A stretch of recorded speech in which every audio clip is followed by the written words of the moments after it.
Hello, everyone. My name is Jacob Fortum. I'm the host of this podcast, Doers within Emerging Markets. And I just want to share my experience with using Anchor so far. When the pandemic started, I thought about starting a podcast, and the whole idea was to bring in some really amazing folks that are doing some great work in their respective industries within the emerging markets. And the Anchor platform really helped me get the word out there and also just make it a lot easier for me to invite the guest and just share the amazing experiences they've had and the amazing work they're doing in their respective industries within the emerging markets. So it's pretty fun. You don't even worry about the technical part of making the podcast. You actually just focus more on the content. And Anchor has done it really well for me. So I will highly encourage anybody who is trying to start a podcast to try to use. Just check out Anchor, and I think you won't regret it. I'm not a technical person, but if you listen to these episodes that I've been publishing so far, it seems like I know what the technical part of it, but Anchor helps you take care of the technical part, and you just focus on the content. So feel free to check it out. I highly encourage. You won't regret it, and it's right there. You don't pay anything. So in times like this, I think starting a podcast and getting the word out there, irrespective of what you're doing, will be a really great experience. So thank you guys for listening to my episodes. Please check out Anchor, and you will have a great time. So cheers, guys, and see you guys next episode. Thanks. So, hi everyone, welcome again to another amazing episode, Doers Within Us. I have with me here a very good friend, Adam Sharpe. Sharpe? Is it Sharpe or Sharpe? Sharpe. It's Sharpe, but if you want to call me Sharpe, Jacob, I'll only let you get away with that. I wanted to make this exciting, but just an incredible human being. I think by the end of this episode, all of you will really appreciate the work he's doing. Amazing, amazing, amazing person, and I was just fortunate to meet him. I think 3 years ago. 3 years ago, I think 3 years ago at in South Korea, and I was just impressed by him as a person, but just the work he's doing in Thailand and across Asia. So, just a brief introduction about Adam. He's the founder of Futurely, a very very fascinating company that he founded. He's the director of learning of Metafuture. I did some strategic learning at the Asian Development Bank. So Adam is a futurist and a meaningful youth engagement specialist. Having spent a decade in the development sector, delivering educational programs to hundreds of thousands of people across Asia and Europe, Adam recognized the urgent need for a seismic shift in education and skill building to meet today's and tomorrow's collective challenges. He founded Youth Futures think tank and transformative foresight consultancy, Futurely, which we're going to be talking about a lot today. Co-founded the online futures learning platform Metafuture School, and consults for multinational organizations including the UN and the Asian Development Bank. He's a member of the Association of Professional Futurists and sits on the advisory board of NOICE, Sustainable Cosmetics, and Rapid Asia. So, Adam, thank you so much for being here. And we're looking forward to learning from you. I'm looking forward to learning from you in this episode. So, for a start, just please tell us a little bit about yourself. Where you grew up, and how you became to be who you are today. For a start. Well, first of all, thanks so much for having me on, Jacob, and just to commend you for launching this podcast. Takes a lot of guts to create something anew, rather than just support someone else's vision. And so I'm confident that boldness is going to generate some extraordinary experiences for you and generate a lot of value in the world. And I'm here to support you in any way I can. I'm originally from London in the UK. I was relatively privileged, really, went to good schools and always had food on the table, but money was always a problem. It was always something to worry about. Yep. So when the financial crash hit in 2009, and at the time I'd graduated from the University of Leeds with a degree in politics, and I'd spent 2 years in sales because it was the only thing I could conceivably do to make enough money to live in London. I had hard choices to make. My parents didn't live in the UK anymore. And the decision was, do I stay in London and burn through my savings trying to find a job during a recession? And I had very low confidence then. So I did not think I'd be able to get a job. And I didn't want to work in recruitment. I knew I wanted to do something that I was more passionate about, something that was more impactful. Or do I do something wild and move and build a career somewhere else? Love that. And that's what brought me to Southeast Asia. It was a moment of realization that, you know, there really is not as much opportunity here at home for me as there could be in emerging markets like Southeast Asia. And that's where the journey began. And that was about 13 years ago. And I've had a wild ride. And now I'm married. I have a son. I have a business. I work from home and I love my life, but it's been a challenging journey to get here, let me tell you. So that's a little bit about me. Oh, that's incredible. That's so incredible. And I mean, for all the Asian countries, you know, there's Vietnam, there's South Korea, Singapore, um, Taiwan. Why Thailand? Why is the what drew you to this country that you said, yeah, this is a place that I'm gonna, it's gonna be my headquarters. I'd love to pretend that there was a considerable amount of research that went into this decision. The truth is, the way I looked at it was it's affordable. It's one of the hubs of the region. I knew that there was a lot going on, that it was very much central to Southeast Asia at the time. And it was just one of the countries that I knew more about. It seemed less daunting than, say, moving to Vietnam or moving to another Southeast Asian country.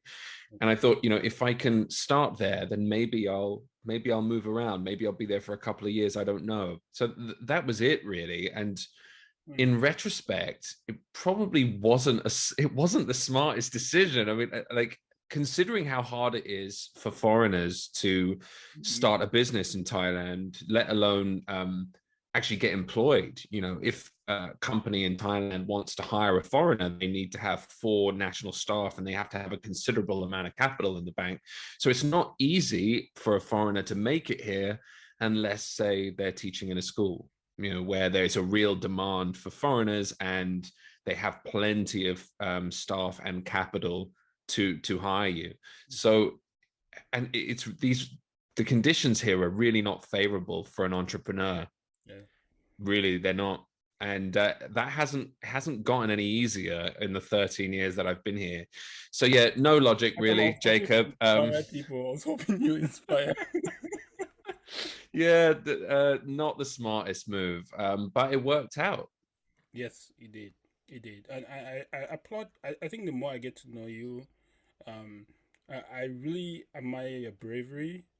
Um, like, it's really tough, you know, to really just have. I mean, it's some level of, there's some, how can I put it? There's You're brave. I'm trying to find out the right word for it. You know what, Jacob? I feel like it would have been more brave trying to stay in London in 2009 and getting a job. Like, really, I think that would have been more brave. Like, Wow. my savings from working in the UK were going to go far here, and I have islands on my doorstep. Didn't feel very brave, like lying in the surf of an island. You know what I mean? But I appreciate the sentiment, and there's definitely a lot of bravery involved in leaving your comfort zone, but fortunately, when you're young, you're dumb enough to just sort of see where it takes you, you know. And I was in my mid-20s, and it was just, you know, it's serendipitous in that way. But I'm glad I made the decision, that's for sure. Yeah, I'm glad you made that decision, because we won't be able to be here to talk about the great works you're doing at the moment and how you really want to impact the future, you know. And just like, segueing into, if we segue into your career, just in general, like, how do you get into this space? And we're going to specify more on Futurely, which I just mentioned briefly in the introduction, and the Metafuture School, and some your work, your partnerships with the Asian Development Bank, either through funding or or the research or the writing that you've done. How did you? I know there's some process to it, but how did you really get into this space and you felt like this is it? And I've heard you talk, when Korea, you're a very inspiring guy. It felt like that is you and your right spot. When you the Asian when we're leading the event in mm, Hawaii, mm. I felt like this, like you found that thing. When you're on stage as the That niche, yes, yeah, I felt like that sweet spot. that sweet spot. So, I mean, can Yeah. you walk us through, because I think a lot of listeners out there are trying to figure out, like, how can I find that niche for me? Mm, I know the world has become more transient now. People want to travel, they want to try things in new places, and you mm, figure out two things. One, that you figure out, by chance, it sounded like Thailand was just something that I just fell into, but you figure that out, and in addition, you figure out a career that worked well for you. You yeah. know, can you please walk us through, like, that career development, your personal journey on getting to where you are, or just a snippet of how Yeah. you're thinking about it? Again, like my trajectory and my journey is very much mine. And so, when I do share advice or anecdotes about my experience, I mean, by all means, to any listeners, your journey will be your own, and so don't listen to me. But seeing as you're asking, I'll share how it worked for me. Um, in my experience, the key moments in my career were the ones where I took big risks, and in order to pursue doing what I love. So, to give you an example, I was teaching in a school that gave me a work permit in Thailand. This was 13 years ago. And the reason why I had to work in a school was partly because I got robbed and ended up having no money, empty bank account in Thailand, and had to get a job ASAP. And I wasn't that resourceful and I didn't have that much confidence. So I ended up in a school. Anyway, long story short, That's a crazy story. that's a whole other story. That's a whole other story. How I ended up in Wow. Minbury on the outskirts of Bangkok with no job and no prospects and feeling like a complete loser. So I end up in an international school, and I loved teaching and I liked my work permit, but I knew that there was more to life. Mm-hmm. And I knew that if I stayed in that job, in that comfort zone, I was going to probably be a teacher for a long, long time to come. And I didn't personally want that for myself. Okay. So I had to quit and give up the work permit and put the gun to my head, so to speak, in order to really push myself to find what I love. Wow. That's just me. And that was, again, some would say not that risky. You're like, Western, like privately educated, it's not a huge risk for you. You have all the wherewithal, all the education to go and make money some other way, somehow. But every experience is relative. And in that moment, I was taking a huge risk. And I remember I said, I'm just going to do stuff that I love and I'm going to figure it out. Again, another really strategic, well thought out plan, Wow. Jacob. I started playing. This is how weird your career can be, your trajectory. I have found one thing builds on another, one experience builds, one skill builds on another, builds on another, builds on another. It's like a video game where you're accumulating skill points and you're accumulating, new clothes, and you're growing and growing and growing through your career. I started playing music in a bar, singing in a band. Okay. Serious. Playing music because I love to sing. I said, I'm going to do stuff that I love. Right. So that Wait, then do you leads happen to, to record recordings out there? No. yes, I do. And I'll share them with you after. Don't you share them with your audience. And Then I started doing charity work on the Thai-Burmese border because a friend of mine was running a school for Burmese children living in Thailand who needed food and shelter, etc. So I started doing charity work, and I started learning about human trafficking and cross-border migration and the fact that there were children who were extremely vulnerable. And so I combined the music and the charity work by doing fundraisers for the children's home, and we raised a lot of money. I launched an event called Change for Siam, where everyone had to bring all of their loose change, and through, again, some serendipitous, exchange of events, we raised like thousands and thousands of dollars for this school, like huge. And then that connected me to this whole new world of social entrepreneurs, of international NGOs. And then I heard about this organization, MTV Exit. MTV, music, television, yes, and exploitation and trafficking. It was their human trafficking prevention arm.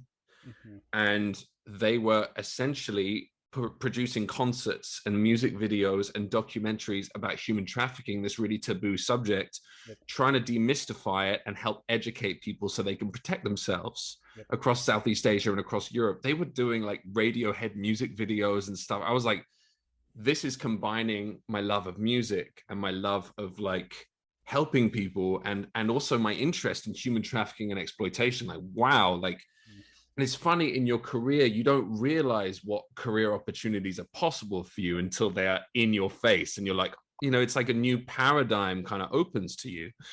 And I said, I'm going to work for that organization. Whatever happens, I am going to work for that organization. I was really set on it. Somehow, some way, they gave me a job offer. Wow.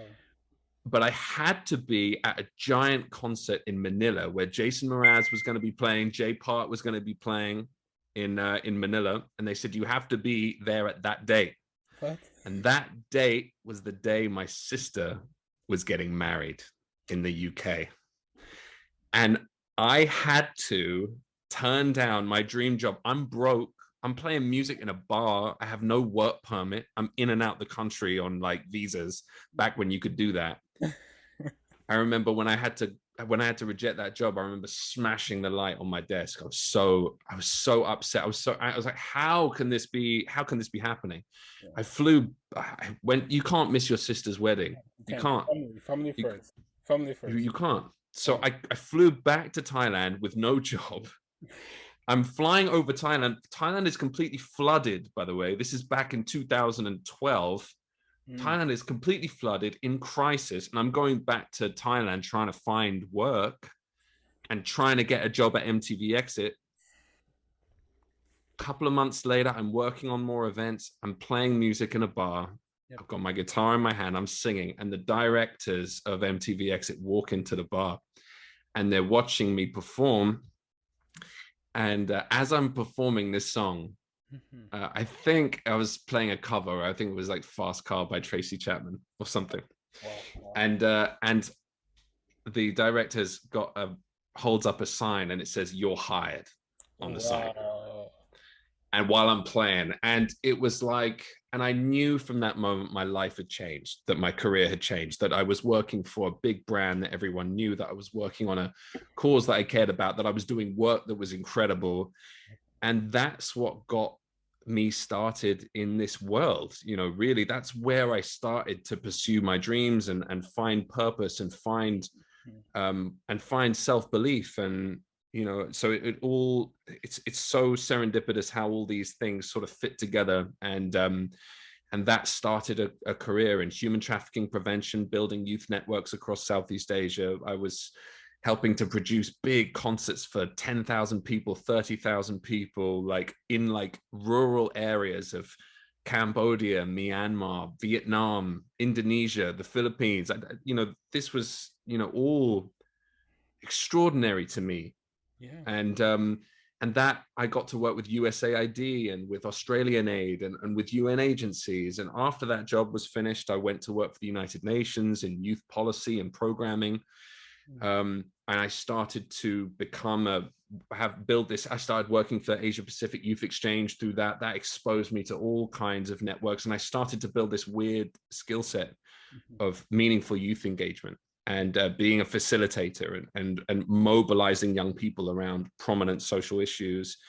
And then Futures came after that. I'll come on to that. But your career can be a very strange journey, but it all starts, for me anyway, with following your passion and not being scared to take risks. Yeah, thanks so much for sharing that, and it's quite an intriguing story. Not being it's like, It could have gone the other way, Jacob. It could have gone the other way. no, it is. That's quite a story. Being a musician to where you are now. I think in this just learning from other guests we've had, there is, as you said, one, story is relative, and two is it's not a straight line, right? And Yeah. you utilized what you had in front of you to really kind of build that portfolio, but also the brand that you are today. So thank you so much for sharing that. And I mean, most importantly, too, family is really important. And I really love the fact that you took that decision to attend your sister's wedding. I mean, you can never miss that. Yeah, I don't even like my sister yet, but I can't miss her wedding. Like, I'm always gonna regret that. It was tough. It was close. It was a close run thing. Oh man. Okay. Now let's get into the exciting stuff here. So it's futurely, right? We talked offline about it, and I don't want to be of disservice to how important and relevant this work is today in this Yeah. society. If you can just please help us, just like, I mean, briefly, just tell us what futurely is, and what brought you into this. Like, how did you think about it, and how did you build it from the start? Yeah, sure. Thank you for the opportunity to talk about Futurely, my baby, my second baby. So it's a youth futures think tank, and basically we specialize in engaging young people and intergenerational groups in development policy and programming using futures thinking. So using futures to think outside of the box and creatively about some of the most pressing challenges we face today and tomorrow, in 10, 20, 30 years down the line. Exactly. This is how it came about. Like I told you, I was building this youth engagement expertise. I'd worked for numerous UN agencies, mostly on a contract basis, and also started working for the Asian Development Bank. And my job is always helping organizations. How do we engage young people, right? How do we ensure that they become, not just advocates, but real stewards for the environment, for the sustainable development goals? How do we ensure that young people create a better world in the future? Again, weird skill set. And I was invited to attend a workshop with a great man called Sahel Iniatullah. And it was in Bangkok, and it was the first time I'd ever been exposed to futures. And I'm explaining this because it will help your audience understand what futures is too, because it's still a little bit mysterious. And even the title futurist, makes people feel uncomfortable. But it's really not. It's nothing to feel uncomfortable about. It's actually really cool. But anyway, I'll talk about that. So we're in a workshop, and there's about 30 people in there from government, international NGO, local NGO, private sector, youth, and just a really diverse group of people from across Asia. And basically, Sahel is taking us through the 6 pillars of future studies. This is a sequential process that helps people think about the future in a structured way to make decisions about where we wish to go today based on how we think about the world 5, 10, 15, 20 years, 30, 40 years into the future. The whole point is the world is so complex, we can't predict the future. And anyone who can tell you they do, either they have a crystal ball or they're lying.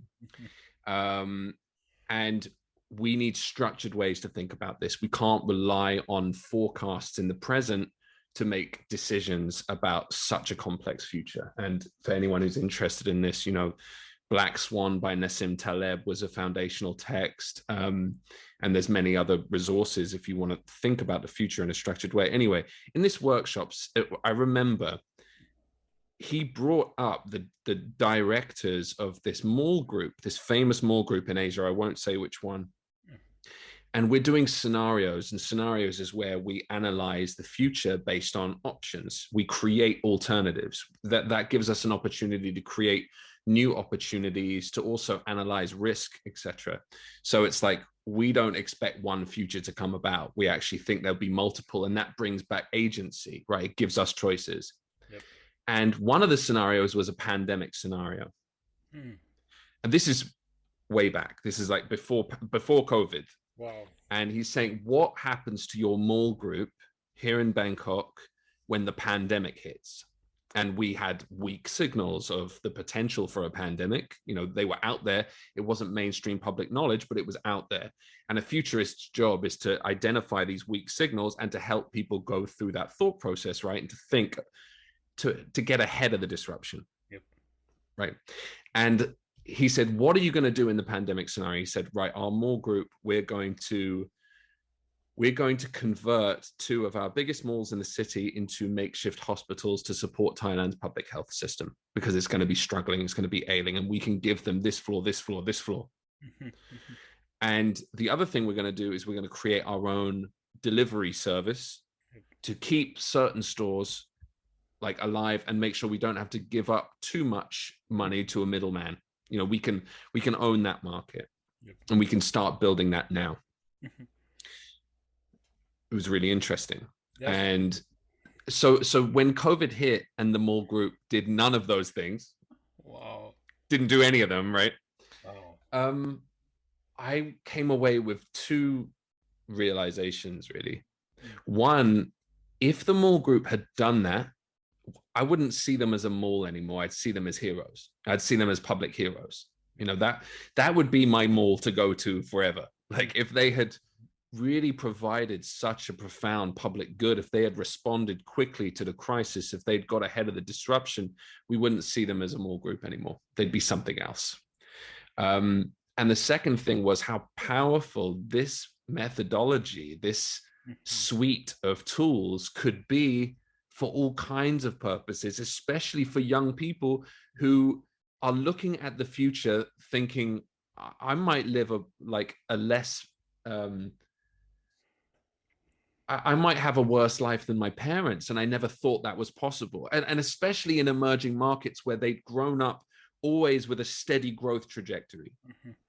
And suddenly they're looking at the future thinking, maybe this linear journey isn't going to last forever. Maybe we're going to see a dip, and we can talk about patterns of history later if you like. But I thought this is profound, and this is a skill that we should all have access to. We should all be able to think about the future in a structured way, not to be fearful of the future, but to see opportunity in it.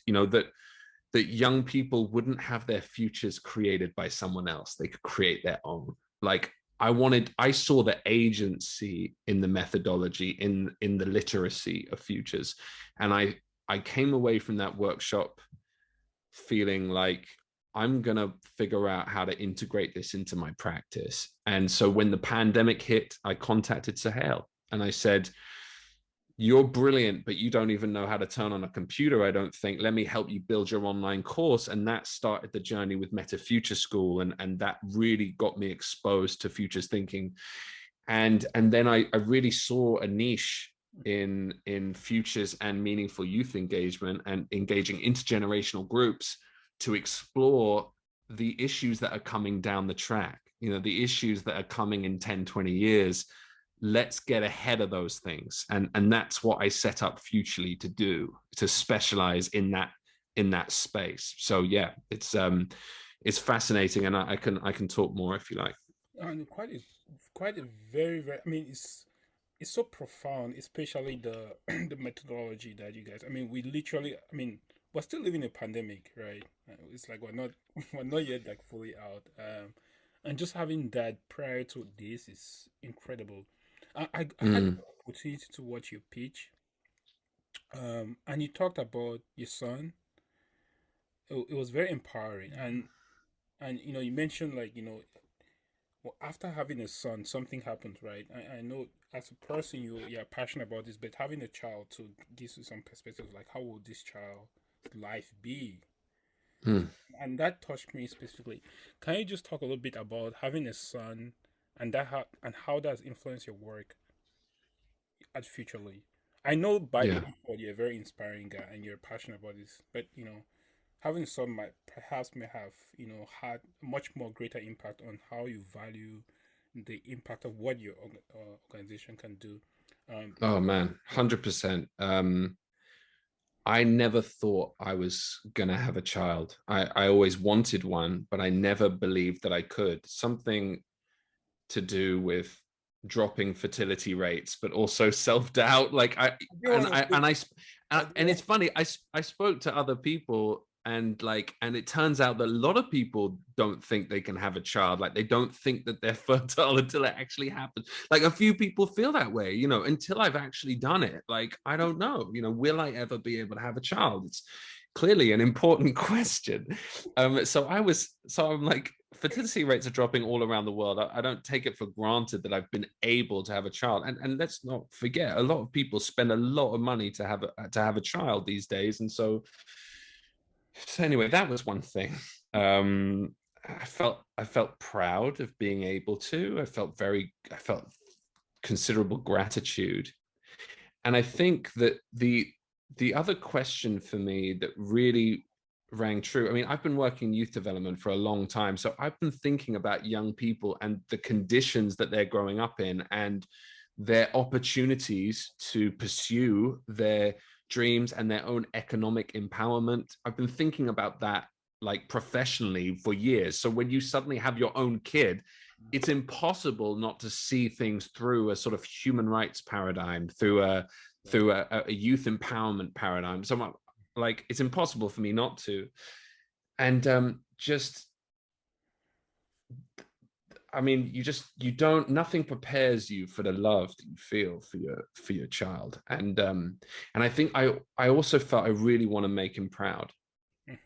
Like I I have an amazing dad and we have great relationship now. But when I was a kid, like I don't think he'd mind me saying, but when I was a kid, he really struggled, professionally. And I think he struggled to relate to me a bit as a kid. And one of my early memories was this feeling that he would make promises that he couldn't deliver on. And interestingly, when we think about our parents and our upbringing, negative experiences are like Velcro and positive experiences are like Teflon. They just slide off your brain, but the negative experiences, they stick. So recognizing the fact that like there's a lot that my dad did for me. When I had my own son, I really said to myself, like, I don't want him to ever see me worry about money. I don't want him to have that fear of money that I had, that money was something that was always out the door. It was never in the pocket. It was always something that was getting away from us. I also wanted to make sure I was a man of my word.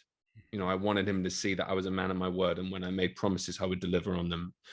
And I want him to be proud. And for Futurely, and the way it inspired me was, I really want to get to the bottom of what the world's going to be like in 20, 30 years time when he's making big decisions about his life. I really want to understand. And one of those issues, and it's, one of the programs we've got coming up is around population decline. Yes. And the fact that countries all over the world, except for Africa, in 20, 30 years, most countries will have declining populations. And I don't just mean like by a few percent. In some instances, we're looking at considerable percentage declines. And if you speak to some economists, they'd say the economy is going to work itself out. It's pretty old-fashioned thinking to imagine that this is going to really impact, think about automation, think about technological advancement. We shouldn't be worrying about the number of people we have. If anything, the number of people we have, if it dropped, it wouldn't be a bad thing. And if I asked young people about this, they would almost unanimously say it'd be a good thing for this earth to have less human beings on it. But if you speak to, say, an Elon Musk, he thinks that this is behind benign AI. This is the biggest civilizational challenge we face. That the world is not designed, and no economy is designed to have so few young people supporting so many old people that they become de facto slaves in that environment. And he said that this is how civilization disappears with a whimper and not a bang. Definitely. So depending on the expert you speak to, this is either nothing to worry about or it is civilizational collapse. Like how can this be so binary? And the reason why it's like this is that it's very complex, and whether we're okay or not depends on a lot of different factors, and that's what Futures gives us the power to analyze. It lets us shift the temporal horizon of planning. We need to think 10, 20, 30 years into the future. We need to consider its impacts on ecology, on our economy, on our technology, on our culture, on various aspects, and how all these things fuse together, right? Because they influence one another. They're interconnected. And so Noah, my boy, is inspiring me to think, what can we start doing? We're not going to wait for institutions to pay us to do this. We're going to launch the futures research that is vital and that young people have a right to be at the table for. They have a right to speak on this issue because they're the ones who are going to be facing it, them and their children. It's just like the argument around climate collapse. Yep. Young people will face the brunt of this problem, and so they deserve to be at the decision-making table today. And I feel very strongly about that. So yeah, my boy is definitely inspiring Futurely to reach for new heights. That's for sure. Man, that's that was a great segue, because I was about to ask about how infidelity, my God, infertility, or drop of fertility affects, have an impact on population growth, and how Futurely plays a role in that. And you definitely answer a question, because I mean, when we talked offline, it was like you said, population growth or population decline, is that a cause for concern, right? Yeah. And you have these scenarios mapping that you're working on Futurely to really help people explain. No, these are options, right? And that was talking about. But let's, if I may ask, can you just give us? And I know the pitch was really good, because it gave me when I was watching offline, just a sense of how much you want to do through this organization.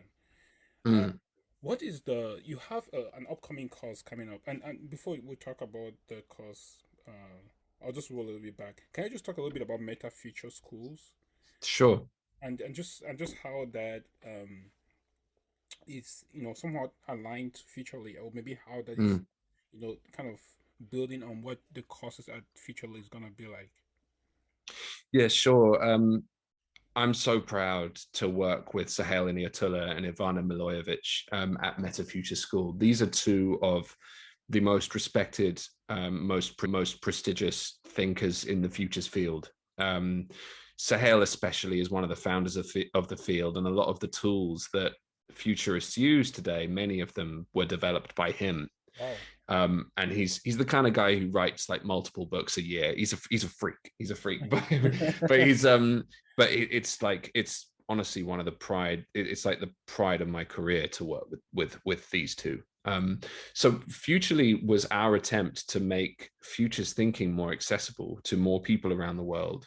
Of course, creating online courses using these methods and tools had the double benefit of the fact that it was a pandemic and there were lots of people online eager to learn about these things, especially when the future is so uncertain. So the case to build your futures literacy, your ability to respond to disruptions, was very easy to make in a post-COVID-19 world. But also like that workshop that I did with Sahel originally, that's worth thousands and thousands and thousands of dollars, and people had to fly in from across the region to be there. So very few people had access to these methods and tools, to really learn from Sahel himself, direct from the horse's mouth, why these tools are important and how to run a workshop and how to conduct futures research and how to identify emerging issues and how to explore their first and second order implications and how to create scenarios and how to create shifts as an individual or as an organization to realize your preferred futures. That access to that was not many people want to sit and read giant books and articles. We need to communicate in ways that are relevant, in medium that are accessible. So with Metafuture School, we've been producing online courses for the last couple of years, and we began with our flagship course, Become a Futurist, which basically gives you access to the 6 pillars of futures thinking to understand this sequential futures process. And the whole point of that course is to get you practicing, to get you beyond an understanding of the theory of futures and actually get you running workshops, conducting research. So this is like natural for someone who's like a facilitator, for example, or a teacher who's looking for new tools to integrate, but it's also great for leaders who want to engage their staff, their teams in thinking differently as they approach strategic planning.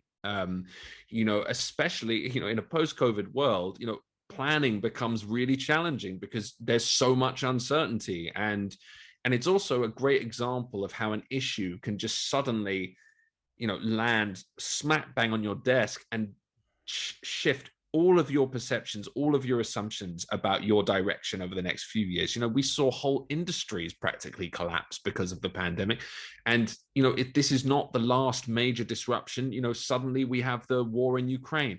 This shifts. You may not visibly see a shift in your life, but it's shifting economies, it's shifting markets, it's changing the whole operating environment. And so basically, we have one course, Become a Futurist, which is a great intro for anyone who wants to really understand futures thinking. And then we have, and this is super relevant now with the Ukraine war, Ivana Milojevic, who's also the author of a brilliant book, Breathing. It's called Breathing, Violence in, Peace Out. And she created a course on conflict transformation. So it's all about how do you use futures to transform conflicts in your personal, professional life, but also, very applicable to the negotiators currently trying to hash out peace in the Ukraine. And then just recently, when we asked our learners, what do you want? What's your priority from learning with Metafuture School? What kind of course are you gravitating towards? And they were like, personal transformation. I want to transform. I want to create change in my life. I want to shift how I think about the world. I want to make a change. Help us use futures for that, not to transform global conflicts, but I want to transform myself. Yeah. And so we just launched our newest course, Personal Futures Masterclass, which specializes in this. It's like, I won't talk in too much detail about the tools, but what separates Sahel and what's really inspired me about working with him is he recognizes and has recognized for a long time that you can work with big organizations, giant teams, institutions on the futures of work, the futures of health, the futures of all these things.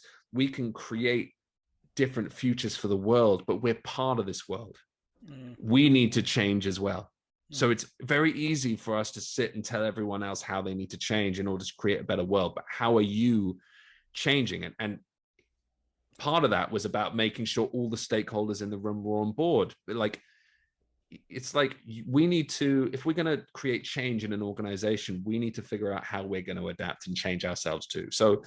So Metafuture School links perfectly with Futurely because, again, we have these learning resources that we can integrate into our programming to build the futures literacy of the participants of our programs. So obviously, as Director of Learning of Metafuture, I can give good rates to people to do our courses, and make it as affordable as possible. Yep. But most importantly, I think for me, he gave me the confidence to apply futures in my own sphere of influence and expertise, which is youth. And I thought, how am I going to stand out and create value in this space? And I'm going to integrate futures with my expertise and do futures in a different way. And we're going to communicate our research not just through books and articles, but through videos and animations. And we're going to do events that are like rock shows. You know, we're going to do it differently. We're going to make it youthful. And yeah, it's one of the joys of my life working with them. I've learned so much. Yeah, that's such a just great people around you, and just great experiences.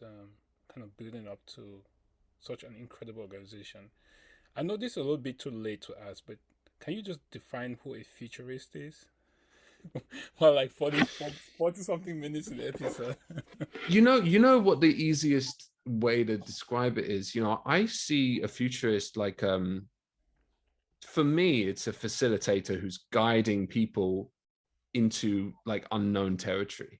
You know, like a simple way to think about futures thinking is it's a suite of tools and methodologies that have academic rigor behind them, because futures is a very academic pursuit. You know, you can do a master's in futures in a number of universities around the world. Really? Yeah, absolutely. So it's about, you know, helping people, guiding them through this unknown territory to think differently about the future, long into the future. The idea for me of a facilitator with a suite of methods and tools to help guide people, it resonates with me because, you know, kind of like a conductor in an orchestra is kind of like a facilitator's job, right? Your job is not to play the instrument. Your job is to help everyone around you play and to make sure everyone has their moment and is working well together. And so that's how I see my role as a futurist. But I think for me, more and more, as I do more and more research, we're uncovering new knowledge. You know, we're creating new knowledge about what's coming up down the line. We're living in a rapidly changing world, and we need new ways of thinking, new ways of doing. And futurists help individuals and organizations to navigate that complexity and to come away with insights that transform the present. We use the future to change the present. If you were to look on the internet and look up UNESCO and futures literacy, you will see that there are UN agencies who promote futures as a literacy, like reading or writing, as if it's a universal capability that we all have a right to have access to, that can help us think differently about the future, to make decisions based on where we wish to go rather than where we've already been, to bring back agency in times of uncertainty. And I love that, this idea that, you know, that we can be less susceptible to disruption because of how we think about the future. Isn't that cool? Like that you could have that skill. Wouldn't anyone want that skill? That in a moment where there is high levels of emotion and fear and uncertainty, that we have methods and tools and an understanding and a literacy that can help us explore and to move forward in a direction that we wish for. That's what futures and futurists are to me. Yeah. I want to be a futurist. Yeah, you should. You should. So you can find your courses on the Metafuture School. Can people sign up right on the link? Okay. Yeah, metafutureschool.org. You can sign up to a course, and for those who are really interested in, you know, maybe they're researchers or they're, you know, facilitators, and they're like you, they're thinking, I want to potentially become a futurist. You know, we also have a certification program with the Center of Futures Intelligence and Research. You know, we've gotten so many people certified and published in the Journal of Future Studies. So it's a great step into the space. And 80% of our learners are actually using the methods and tools in their personal and professional lives. You know, we've got people who are planning for their retirement using the course. We've got people who are like yoga teachers who are having like moving conversations using these methods. We've got, you know, but we've also got leaders in like UN agencies and international organizations and major telecommunications companies doing these courses to help planning for their teams and for their organizations. So it's this incredible diverse learning community. We've got over 800 learners now, and it's growing all the time. So it's metafutureschool.org. If you're interested, tap into that. And if you want to learn more about what we're doing at Futurely, I'm getting my plugs in now, Jacob. Can you see? Because if you want to learn more, about Futurely, futurely.online. I hope you put some of these in the description box. But yeah, it's an exciting new world. Definitely, they're all gonna be in the description box. Once this episode is available for the audience. Matt, thank you so much. I'm always inspired. I was inspired when we talked offline. I'm just really excited about just your work, and this will transform the way we how we live. And there's a high sense of hope when I hear you talk. It's just truly inspiring. I hope everyone's listening. Please check out this work, metafuture.org. Futurely, I'm gonna include all the links. In fact, just in his LinkedIn post as well, just to learn more about him. He's just incredible as a person, even when I met him in person. So just to wrap up now, I want to hopefully ask you just about some books that people can read in the meantime, just learn about the works that you do, and what inspires you and what keeps you going, come up with new ideas what you're thinking about, and just like how do you manage yourself as a entrepreneur? Your hands are in many things. Any advice you give to people out there, and most importantly, how will you want to be remembered? Sounds very dark, but also I think as a futurist, you definitely have a good answer to that.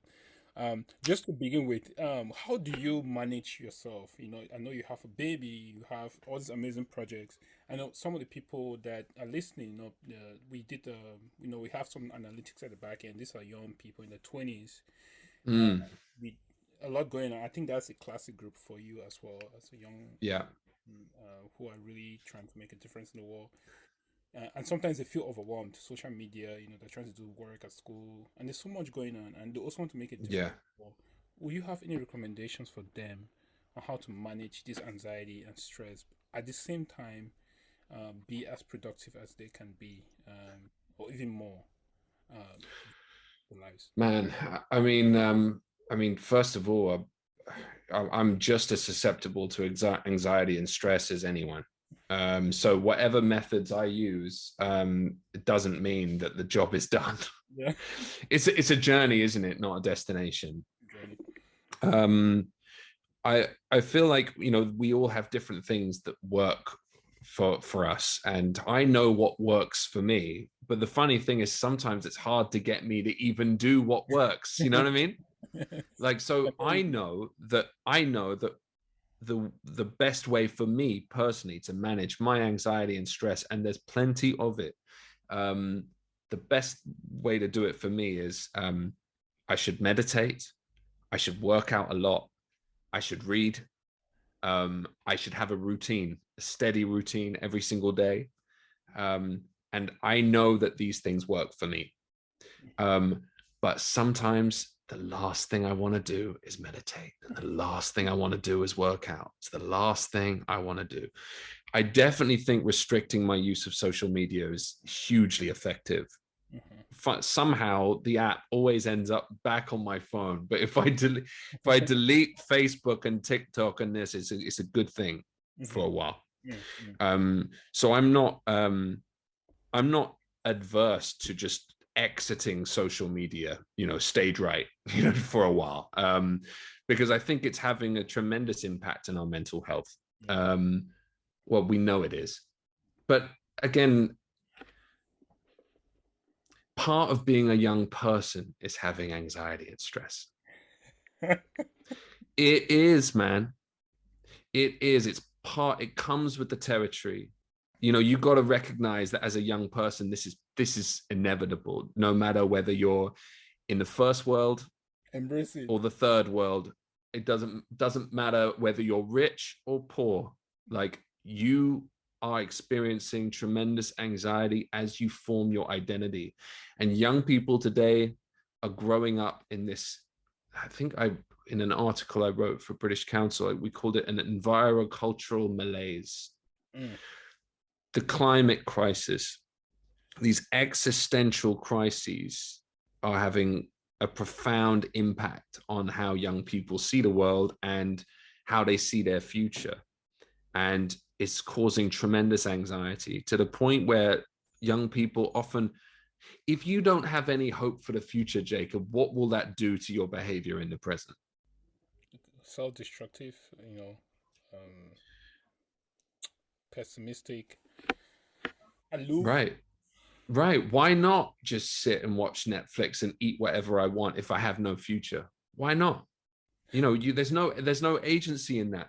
We know this. We know that, as the great, it's another principle of futures. Our vision of the future leads. If you believe that your future is going to be worse than your present, if you believe that you have no career prospects, if you fear that you won't be able to own a house one day, you won't be able to have a career in something that you love, if you feel that way, it's gonna impact you in the present. I can't recommend enough for people that the more they start thinking about the future in a positive way, identifying where they wish to go, and then deciding today to take action towards that future, it's profoundly important. And we know that this is now a multi-billion-dollar industry, self-help. And it's almost cliche to set goals, but there's a reason why they all recommend it. It's because it works. So I'm so, one of the thoughts that I had when the pandemic hit, Jacob, was like, if this had hit 10 years earlier, I would have been, if I was in my mid-20s when this hit, I would have been screwed, man. Right? This is why, if I was at uni when this hit, I would have been screwed. I really empathize with young people growing up right now. I really do.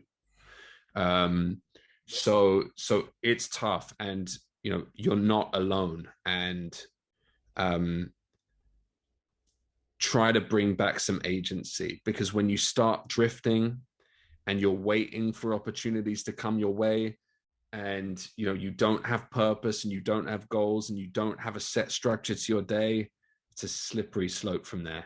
It's a slippery slope, and your confidence disappears quick. Your self-esteem, these things are so important to you achieving something with your life and living a great life. And I'm very thankful that now in my mid-30s, soon to be my late 30s, I have a home, and I have a wife, and I have a kid. I never ever thought that was possible in my 20s. I have a career I love. I own my own business. I work from home. I pick and choose my own schedule. I never ever ever thought that was possible for me. Certainly not in Thailand. I never thought it was possible. And again, everyone's journey is their own, but my heart goes out to anyone who's feeling that way. It really does. I know how it feels, and you can do it. You can do it. You can change your life. You can, have goals. You can achieve great things. You can. So yeah, find a cause and then chase it. Emanate.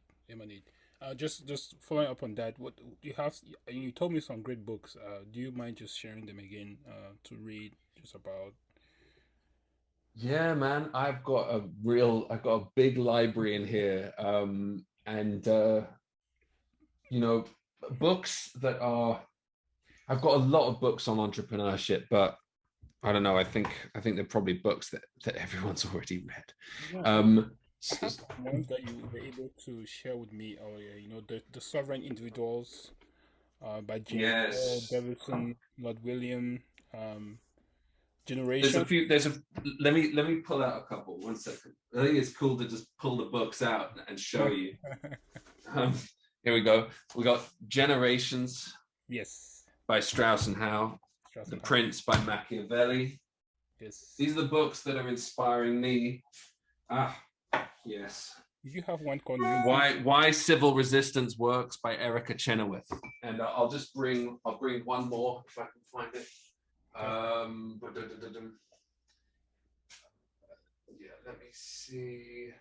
Yeah, the books are close by too. Yeah, absolutely. I've got a lot. Oh man, yeah. Okay. Okay. All right, here we are. Okay, sorry. I know I'm on a podcast. I shouldn't be out of frame for too long, but yeah, this book, Generations, really inspired me. It's been quoted a lot over the last few years.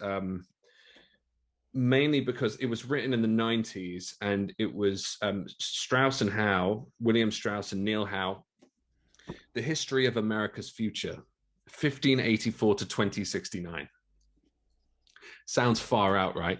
But basically, you could call them macro historians, but they're generational theorists.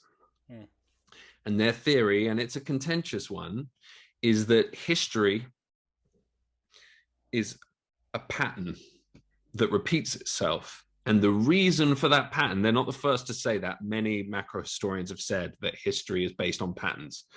And so there's a whole world of macro historians, extraordinary people who thought about history in a different way to how we're taught it in school, which is like a sort of chronological order of things. Yeah. They said that it was generations and how they interact with one another that shaped our history, in that and they used this pattern of generations in cycles to basically predict that we would be living in a crisis era right now.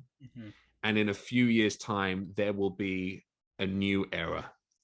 And it will be brought about because of the generations and how they interact. The best way to think about this is strong men, this is an old saying, strong men create good times create weak men. Weak men create bad times. The idea is that there's a cycle and different generations play off one another. And they were able to basically track those patterns over hundreds of years. So a contentious theory, that's for sure, but a fascinating book. And this is, I think, quite an important book by Erica Chenoweth, who's basically one of the leading thinkers and researchers on civil resistance. Today we're seeing protest movements all over the world, and many people doubt their effectiveness at creating change. And I think one of the reasons why people are protesting is because they don't see a way through conventional politics to create a better world. They've lost faith in the institutions that govern them. And I work with a lot of these institutions.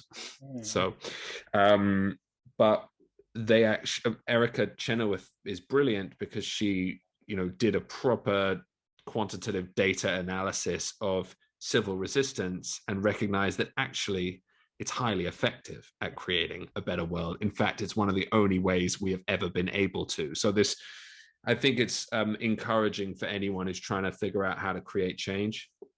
And has maybe given up on policymaking and given up on their political systems. Hidden Agendas by John Pilger, one of my heroes, investigatory journalist who really inspired me. I read that book when I was 16 years old, and was talking a lot about the UK politics and their crimes in countries around the world, and how extremely corrupt our Western media is, and just an extraordinary writer. And The Prince by Machiavelli.